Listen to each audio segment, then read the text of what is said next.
Happy Friday and welcome to a Trinity Family 5-Minute Friday. I'm Andrew. This is Bree Weens and we are a Trinity family. We're here in our Meal Times series and we're talking about how to be successful around food. This week we're talking about the grocery store. One of our favorite things to do. Yeah, when Seriously. Andrew was still working in the schools, he would have to get after school snacks for 150 people, and we couldn't wait for the day when we went to Costco and shopped for the school. We had so much fun. And Costco is great because they have samples. But we have a lot of fun at mini grocery stores. And we just want to give a few tips, practical ways that you can make sure that grocery shopping is or remains fun for you and your family. Because we know for a lot of people it becomes a stressful time, a thing that's rushed and hurried that we don't want to bring the kids. And it can be a really great setup for great family meals to have great family shopping times together. So, tip number 1 is to go with a plan. Know what you need, know what you're going to be cooking, and we would say have a norm. Yeah. Have a norm. Okay, I get rice, I get potatoes, I get onions, I get these things always. Yeah. So that those are just automatic. You know what you need. But then you can also keep your eye out for special ingredients, whether they're seasonal or whether they're fun because you found this fun recipe that everyone wants to try. And it just keeps it simple. Yeah. And I think the other benefit is you're not working off a list. You're not needing to make sure you got everything. It's just a few things. So the second thing is to really set yourself up in the time for success. So make sure you have plenty of time. Don't go when you're rushed.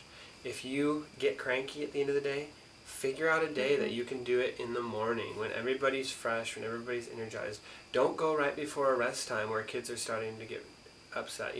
Make some of those concrete decisions, schedule it into your week around your kids and your family to set everybody up for success. So these really can be great times. Because if you go stressed, everyone's going to be stressed. So it needs to start out fun and exciting, and then it'll keep it that way. The third tip that we have is to involve the kids. Yeah. They are so eager to help and they want to be just like us. And so when we give them specific roles or responsibilities, they love that. Whether it's we're doing this really fun new recipe and we need these special ingredients, how about you be in charge of the peanuts and you be in charge of this special ingredient? And then that's their special ingredient and they love that. Yeah. Or what's another way? I mean, we have kids who, they'll carry the bags in. We bring, a reusable grocery bag, and so they carry that in. Or they're just grabbing all the stuff. They know what we get just as much as anybody else. Or, hey guys, we need 5 gallons of milk, or 8 gallons of milk. Sometimes it's a lot. Everybody grab 2, and these little 2-year-olds picking up a gallon of milk, trying to get it into the cart. Or, hey, why don't you guys help unload? Put it up on the thing. Or would you like to weigh these bananas, see how much they weigh? How much is this going to cost? It can even become that opportunity to do a little sneaky math.